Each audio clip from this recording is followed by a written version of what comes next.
was a kid, I used to go to variety theatres and I saw comedians, which I enjoyed, but you saw jugglers and ventriloquists and other sort of acts, and I soon discovered a passion for magicians. And then I saw a big, ungainly man with a fez who wasn't like any other magician I'd ever seen. He seemed to be getting everything wrong. The audience loved it, and then he'd suddenly get something right. Never seen another magician quite like that. And that was Tommy Cooper. And you can't say someone is a sort of Tommy Cooper. There was only one.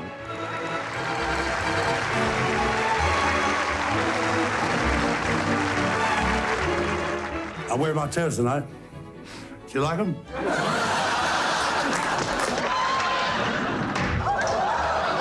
And without changing Stinger rocks into furniture. 1, 2, 3. 3-piece suite. Ladies and gentlemen, Tommy Cooper. Thank you very much.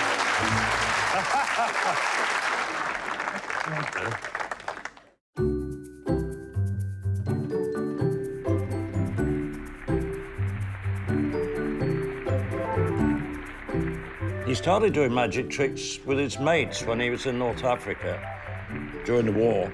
Even then, he was doing some magic, and he would wear a big sort of pith helmet or something.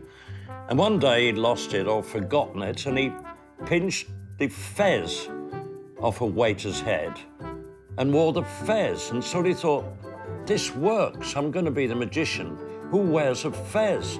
That's how it started.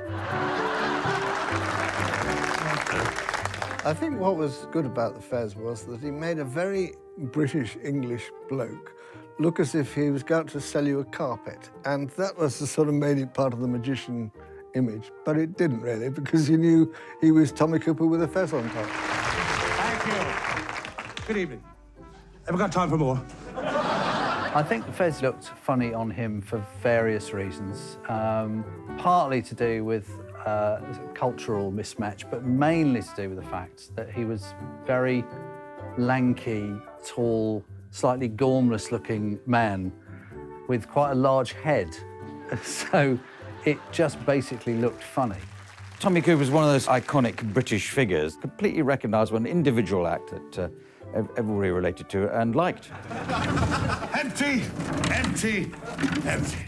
You couldn't quite tell whether the tricks were supposed to go wrong or they just were going wrong that night.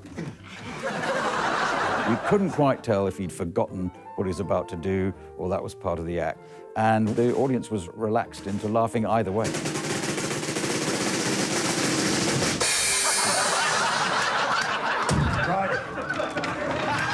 His initial rise, he did make an impact when he first appeared on television, part of the bill on a variety show, but once he got noticed on television, it started happening for him. He was good for television. He was a perfect television comic, wasn't he? Didn't do much radio.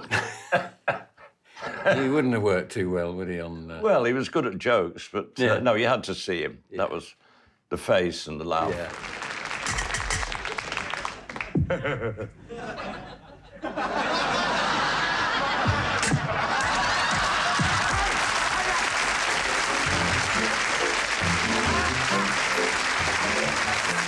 Oh, what a day I've had. I went to see my doctor. I had to, he's ill.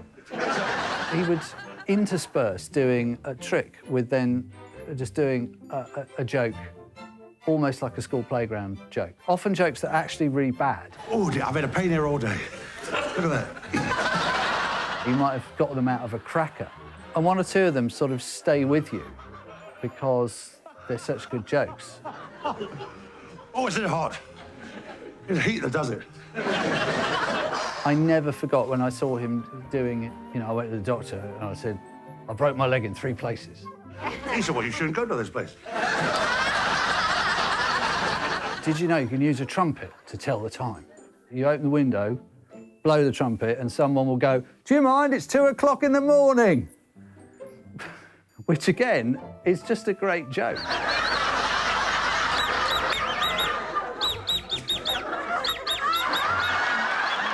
My favourite Tommy Cooper joke is very silly. he says, I was driving down the road the other day, my boss rang up and he said, you've been promoted. I was like, oh, that's interesting. He carried on down the road a bit further. He rang up again. He said, now you're managing director. He said, oh, wow. I carried on down the road again and he said, oh, no, now you're CEO. So I crashed into a tree and a policeman came up and said to me, what's going on here then? And he said, I careered off the road.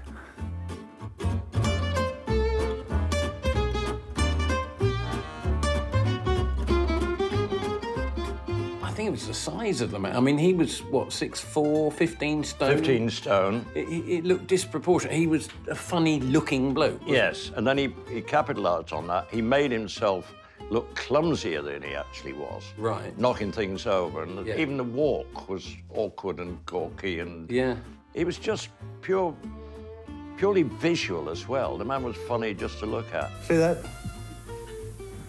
This was just the same.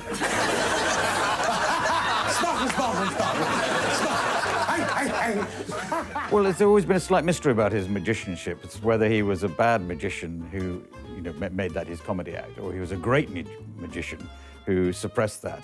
And I suspect it was probably a mixture of the two, is that he was perfectly good at doing his magic tricks, but discovered that by, letting them go wrong a bit, that was funny. It will now disappear from the bag. The egg there, look, will now disappear. And you won't have those... Tommy had a very carefully rehearsed way of making it look like he hadn't studied anything or rehearsed at all. And that's an immense skill in comedians, is to look like you're making it up as you're going along, or things are just occurring to you, or you've never done this trick before. Very famous trick, and the bottle of glass trick.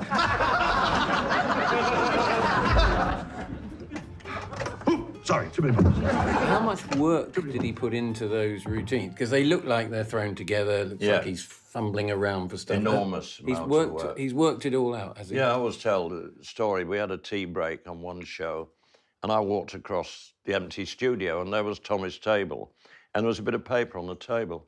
Bottle, bottom left-hand corner, pack of cards, centre, every prop on that table. He knew exactly where it was. And he could pick it up as if by random, but he knew what he was picking up. He's got his bottle without these places And when you saw him do the bottle and glass and all that, suddenly the audience were clapping during it. Suddenly, boom, boom, boom. Yeah. Table was full of 15 bottles. How did he do that? Yeah.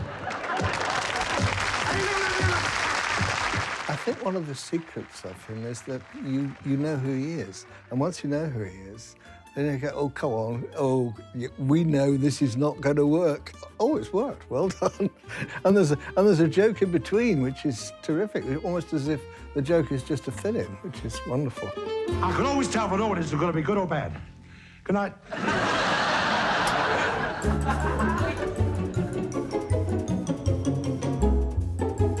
I could break my neck doing this.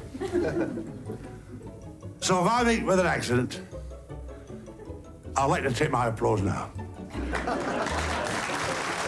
I heard he got very nervous. Is that true? All the best ones, Tommy and Eric Morecambe and everybody, they're pacing up and down a bit. I'm not going to break my neck for that. More than once I stood in the wings at a theatre with Tom, and he's peering onto the stage to see that everything's right on the table. Nobody's moved anything. Yeah. So there was that attention to detail. He was obsessed with that. You've got to have that, especially when it's an act that's such precision in it. It's bizarre. He's got to get it right to get it wrong. That's right. Apparently it's such a chaotic act. Yeah. But if somebody had moved that bottle from the middle of the table, that would upset him. No, he wanted to reach that bottle without looking. Yeah. Anyway. Yes, exactly, yeah. Oh, he's so precise, really, when you look back. Yeah.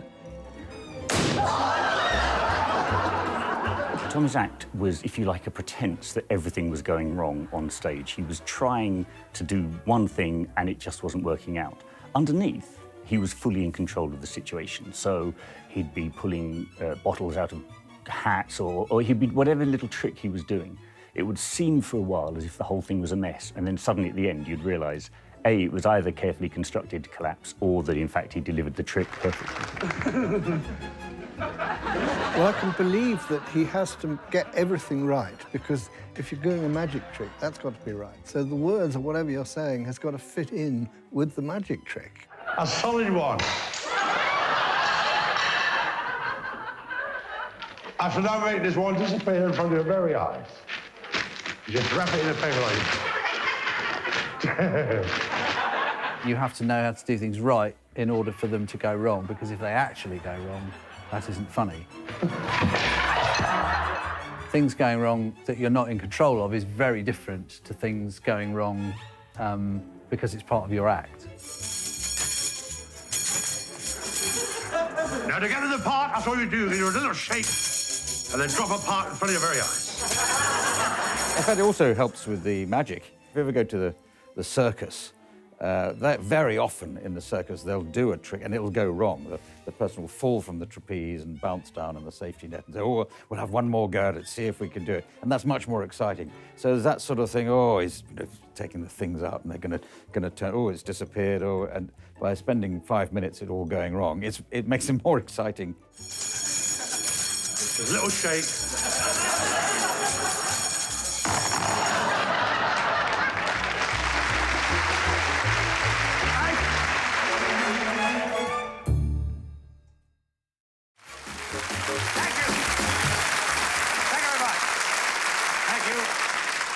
Oh, what a lovely audience. I just got back from Manchester. What a walk.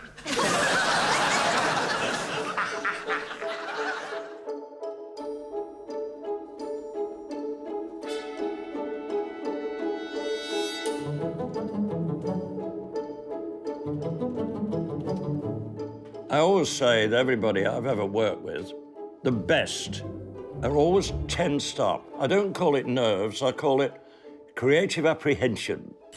They're always restless just before they go on.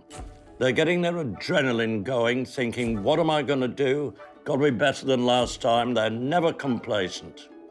Much later on, I saw him being interviewed, and the man interviewing him said, you've only to walk on, and the audience laughed.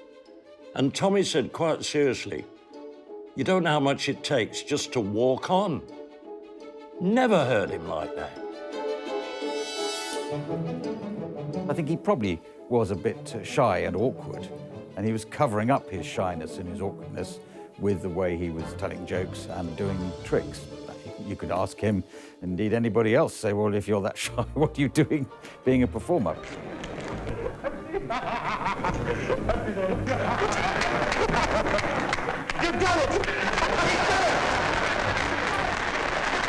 There's always been a thing, as there is with lots of comics, about him being a bit stingy. There is a famous story about him getting out of a taxi and tucking something into the driver's pocket and saying, there you are, have a drink on me. And the driver drove away feeling very pleased, took it out, and it was a tea bag. If you think about the have a drink on me, put a tea bag in a cab driver's pocket, that cab driver would live with that story for far, far longer and enjoy it much, much more than if he'd given him a fiver. So he was able to sort of deflect the adulation, but at the same time leave everyone with what they thought was a unique memory. But it was really, it was giving by taking away, if you like. I didn't know that he had a sort of cruel streak. The kindest definition is mischievous. Right. And I always tell stories about Tom. We were rehearsing in St Paul's Church Hall in Hammersmith, and then later in the afternoon, we happened to be free. And he said, come on. And we went on the underpass, the other side, to a pub called the Britannia, which is no longer there. And he bought me a drink. And a man came in, overawed, and saw Tommy Cooper and gave him a sort of little punch on the elbow. Hello, Tommy. Can I tell you a joke? These two men went into a pub and, excuse me, is it important what these men do, their jobs? No, Tom. Jobs not important. And then, what's the name of this pub? Now, this is just, he's grilling this man.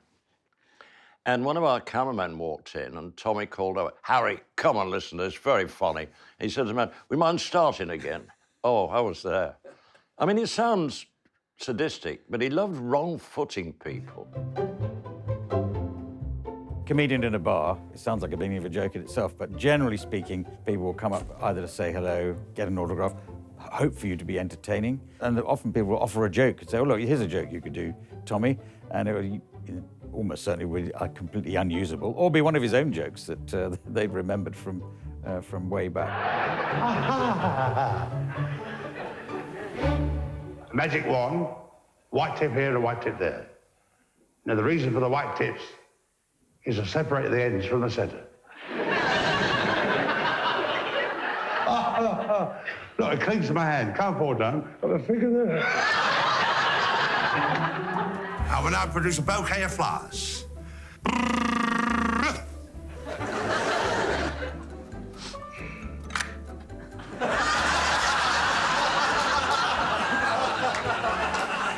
bouquet of flowers. God, dear. It was the only act I knew that was disciplined chaos. He always looked as if he didn't know what was next, where he was going with the act.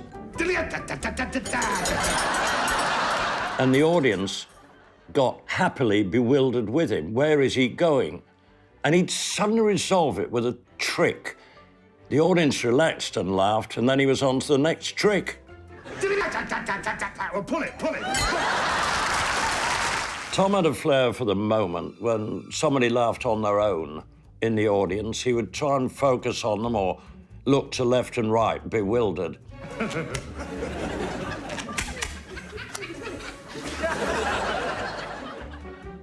And I remember one night a woman laughed all on her own, quite loudly, and Tom looked across at her and said, Oh, don't forget my mother, Tommy Cooper created his own space in comedy. He existed in his own comedy world that nobody else was really in. Nobody else did material like that. Tommy Cooper started life working in a factory, but he was obsessed with magic. He decided to put on a show for his factory workmates just to show them what he could do. The whole show was a catastrophe. He dropped everything, everything went wrong. He was so ashamed that he came off stage crying, but they were laughing so much, and the laughter was carrying on after he'd left the Works Canteen stage, that he thought, oh, maybe there's something in this then. So he flipped his act and became a great circuit performer. That's my half-brother. He found himself an area that he had to himself, which is incredibly valuable to a comedian, because most comedians would come on, stand behind a microphone and do jokes. And no matter how good the jokes are, they're just another person standing behind a microphone doing jokes. You know, my feet are killing me. No, like every night when I'm lying in bed, they get me around the throat like that, trying to strain. He was one of those people who always seemed like part of the furniture in British entertainment. He was one of that group of comics who were so established that it was almost like a rite of passage watching Tommy Cooper. But tonight, I will express my feelings by speaking to you through my trumpet. Good evening, ladies and gentlemen.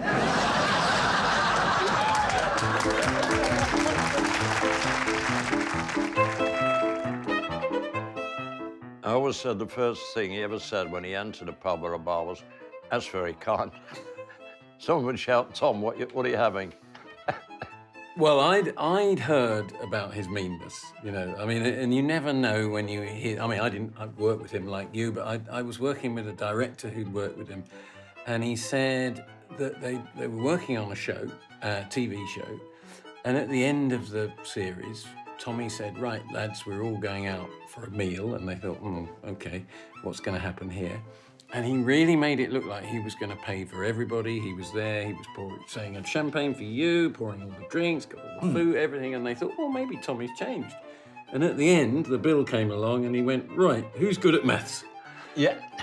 And they had to split That was it. 12 ways. They had to sort the bill out. Oh, it's just a one-off.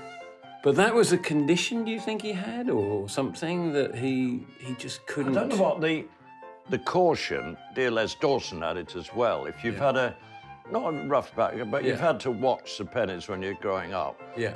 You never forgot that. Yeah. Max Miller, the great comedian, said to me once, he said, "I'm not buying drinks for 17 strangers." But like Tommy, if it was 1-to-1, there was just the two of you, he was liable to buy you a drink.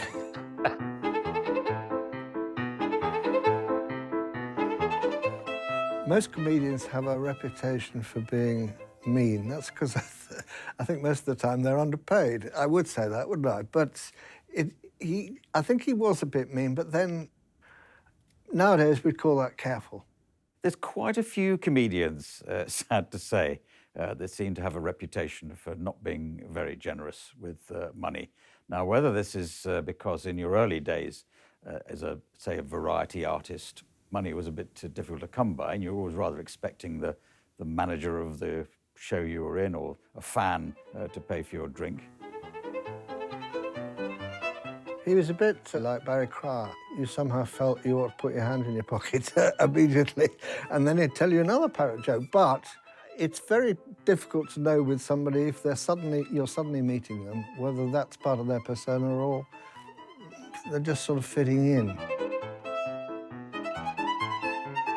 Are comedians worse at this than other people? Because you do hear a lot of stories about comedians, not you, but being fantastically... I think you bought me a drink in 1994. I remember the year, yes, you're quite right. I remember the location and everything, and how much it cost. Well, you wrote that down. Yes, exactly, at the time. Well, I think all comedians have got something in them where they want to be the centre of attention. The trick, for me, the trick is to know when to do it and when to stop doing it. Yes. You know? I mean, that's another theory that's the thing that drives the comedian, isn't it? The desire to be out there, everyone looking at you. Yeah. I'm the one. And yes. Actually, the difficulty is how to make that work in your real life when you're not the centre of attention all the yes. time and you're not going to be. And Tommy was always going for centre of attention. Wherever you were with him, yeah. you thought, oh, you're just waiting. What's going to happen here? Something's going to happen. Yeah. And did that get tiring? Did you ever think, well, I just want him to just chat to me about me and my life and how I am? Yes. It didn't get tiring insofar as what he did was always different from the last time. Yeah, He thought right. he's going to do something silly in a minute, but I don't know what it is. And he never let you down.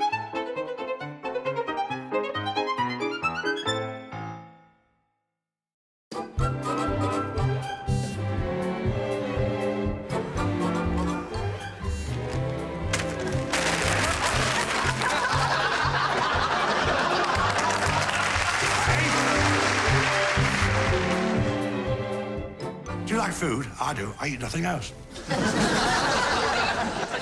He had one of those very, very rare things, which was genuinely funny bones. He was the kind of person who, even when he was standing completely motionless, could reduce an audience to tears of laughter. If he turned up and sat round your circle, inevitably people would be drawn towards him because he just had that magnetic funniness about him. And that very, very few comedians have that. What a wonderful day it's been, hasn't it? Do you know it's been 70 degrees in the shade?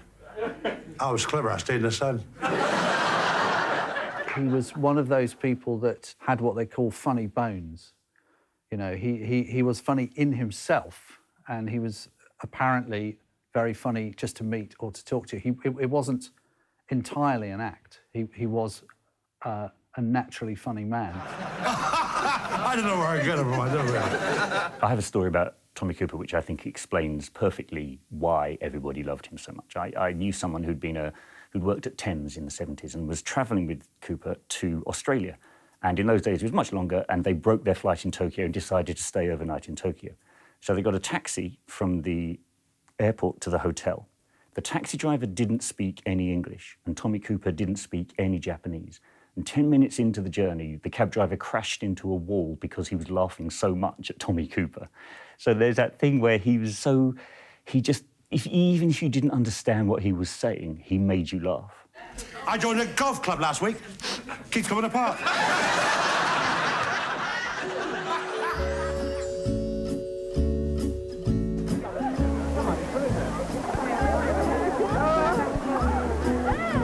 I love thee. Oh, very nice. Very nice indeed. Picking up a good selection of lolly there? Wonderful, wonderful. Been taken all over the place. Well, if you get back out among the crowd, I bet you get a lot more. I will, yes. Well, I'll go now. I'll go now, right? Here we go. Here we go, then. Right. Money. Take advantage. No, more money. You got the impression that wherever Tommy was and whoever he was with, he was on. He was turning the people there into a sketch suddenly, with him starring, of course. But he liked to jolt people when he arrived anywhere by saying something or doing something or just wearing something. There's a pub called the Anglers down at Teddington. I was sitting there one day talking to some people, and they come to meet Tommy, and he hadn't turned up. Suddenly, Tommy appeared in the doorway of the pub wearing dressing gown and pyjamas. Sorry about this, and calmly walked in and sat down and started chatting to them. And I found out he'd arrived earlier, gone to wardrobe at Thames and said, have you got a dressing gown and pyjamas? Even at a moment like that, he wanted to wrong foot people, cause a stir, be the centre of attention, entering a pub wearing dressing gown and pyjamas. That was Tom.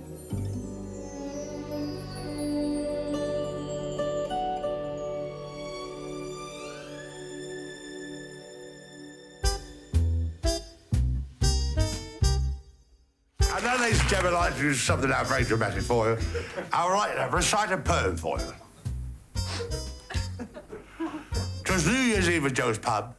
A happy mob was there. The bars and tables were crowded, lots of noise filled the air. When you say Tommy Cooper, the first thing I always think of is not a part of his magic act, it's to do with hats. Happy New Year, folks, he cried. He puts a hat on, the farmer does this, the banker does that, the sailor does this. But a sailor, standing at the bar, said, "Ship ahoy, mate, have a beer." The reason it's funny is because he puts on a series of amusing and very obviously battered and well-worn hats that have obviously been in and out of variety theatres up and down the country for decades. The banker said, "So what?" A cowboy said, "Are you aiming to be shot?" It's just a simple thing that he just goes through. He's telling the poem and he forgets where he is. He gets lost. I won't be a second this time. There's a beautiful moment where he just stands completely still and just mutters the first 3 verses of the poem through almost inaudibly, and that's funny. So he's repeating something he'd already said, and he's repeating it inaudibly, but he's still killing with that. The tramp! Where's the tramp? Oh, yeah. You get a hat which is obviously meant for a girl. Up jumped a woman. My favourite one is the little cat where he goes, "A little schoolboy." A little schoolboy. I don't know who that is. He does things like he hits himself in the eye with hats. The hats accelerate, it gets more and more complicated, and he's desperately trying to keep a grip of this thing. And the fireman said, "Oh." Although it's incredibly well practiced, it's designed not to look that way. He's constantly pretending he can't find the right hat, can't remember which hat is next. You can pad us a bit, you can pad it. All of it is completely slick, but it's supposed to look like it isn't. It's very funny, but the humour is not in the words. It's entirely in his performance. Then all of a sudden, they heard a policeman's whistle. They heard a policeman's whistle. They heard a policeman's whistle. Isn't it marvellous, eh? That's all he had to do. And he's wearing makeup as well. My favourite sketch of Tommy's is the sort of magic cloak one. No trapdoors! He edges to the back of the stage and starts to get things out of his cloak, and it starts very small things. And then they're just getting bigger and bigger.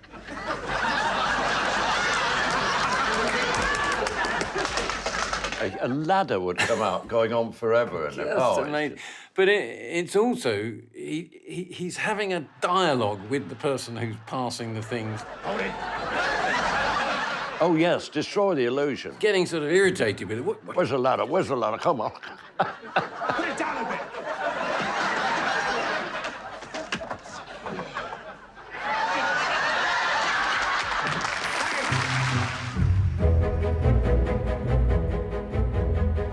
Torquay last summer for the summer season, a friend of mine said, "You want to go to Torquay? It's good for rheumatism." So I did, and I got it. First time I ever worked on a show with him, ever wrote for him, I'd written a sort of 2 or 3 minute bit of Tommy talking straight to camera. And a woman was there with a stopwatch, And I noticed Tommy said everything twice. Here's a quick impression, look, quick impression. Good evening, good evening. So the first line of this bit was good evening, comma, good evening, full stop. And she pressed the stopwatch, and Tom, starting to read, said, good evening, what's this? Stopped the stopwatch, and he looked at me, he said, what's this? I said, you say everything twice, Tom, that's why I put it like that. He said, you put it once, I'll say it twice, and you get the best of the bargain. Never knew what he meant. My next door neighbour said to me, he said, you've got to get rid of that dog. I said, why? He said, he keeps chasing people on a bicycle. I said, I'll take his bike away. If you're writing for a performer, you're like a tailor making suits. You've got to see them in your mind's eye and hear their voice. And I usually wrote in partnership, and we used to say there was a sitter and a walker. Now it would be the laptop or whatever, but in those days you were scribbling on a bit of paper or typing away on an old typewriter. I was a sitter, and your writing partner, I used to write with John Junkin a lot, and he'd walk around the room wiggling his glasses, being Eric Morecambe when we were writing a bit, and you would do the same with Tommy, trying to imagine and hear Tommy's voice and his persona in your head, because you could write the same routine for two performers and it would be totally different. You have to hear the voice and their approach and their personality. When you walk through the storm, keep your head up high. I did that. And I fell in a puddle.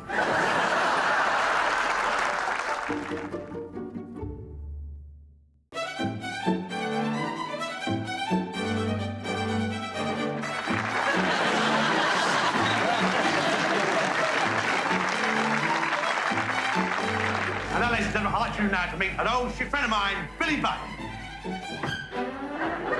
What you did with Tom, you gave him a basic script, or sometimes just an idea. Don't look at me, look at it. A writer called Dick Hills and I were working with him, and Dick came up with the idea of Tom as a ventriloquist on a cruise liner in a very rough sea. And they built a rocking set for us, up and down, and a porthole. And there wasn't a script. We'd just given Tom the idea. And he was slithering up and down the stage, falling off the chair, the doll's head came off. Every so often, the porthole opened and somebody poured a bucket of water all over Tom, and that's all it was. The head comes off the dummy. He says, I can't find the string. Then he sort of stands up, the chair slides off one way, he turns around, it slides back on, he sits back down on it, and it just gets worse and worse. No matter how I tell you, it will never even touch on how funny that little piece was. It's his air of desperation, but hilarity that makes it, even now, almost impossible to watch without helpless belly laughter.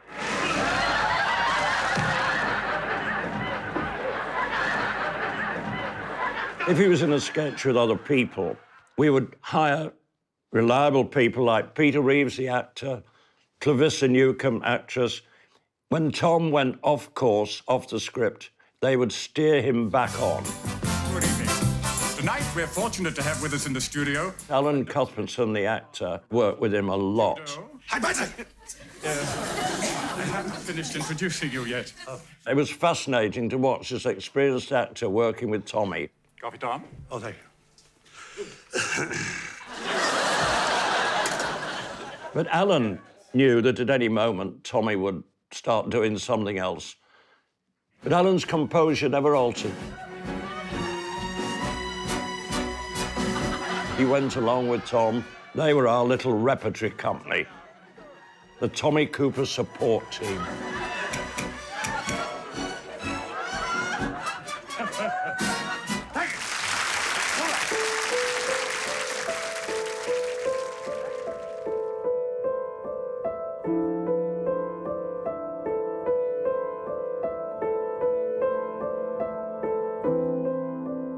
I was watching television and I suddenly thought, oh, Tommy's on television tonight on ITV.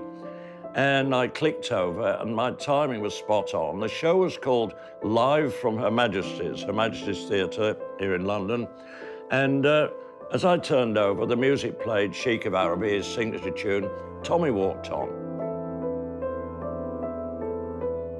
As Tommy Cooper fans, we're there thinking this is the great bit. He's coming on, we're all laughing away. And it was confusion in our household because he's slumped to the ground and it gets laughs. The audience are laughing. Yeah. We're thinking this is the sort of thing he'd do. He's messing around. But something felt wrong. It's a cruel irony that his death happened while he was doing his act, and people in the audience didn't know whether he was actually collapsing, dying in front of them, or it was part of the act, part of the fun. I knew something was wrong because I knew Tommy had the varicose veins and everything. Yeah. There's no way he would have gone on his knees in his act. Yeah. And he rocks back. The director of it said, cut. Band plays and it's commercials. Yeah. And Jimmy Tarbuck had to sort of cover it when he came back and said, no, Tommy's fine. And it was Les Dennis and Dustin G, the late, came on. They had to first sing in that next part.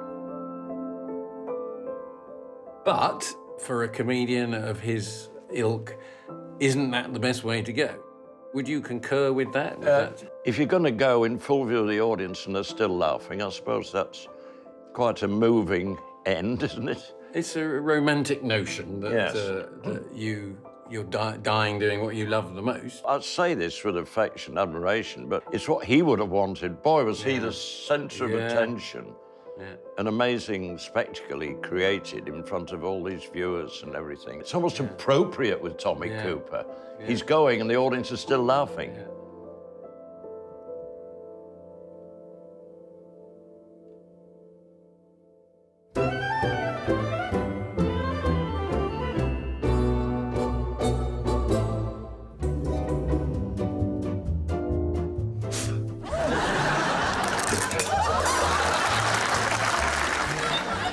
I can't help laughing. I know what's coming next. Tommy's memorial was a symbol of how he was held. I mean, the number of people who turned up, amazing parade of names. David Berglaus, no mean magician himself, I remember speaking so warmly of Tom as a magician, not just as a clown, comedian, whatever. And I was at a Magic Circle function one night, and Tommy got up to do a short act, an absolute straight act. Even magicians are applauding.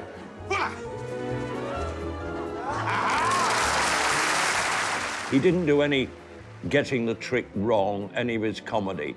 He did illusions spot on and straight.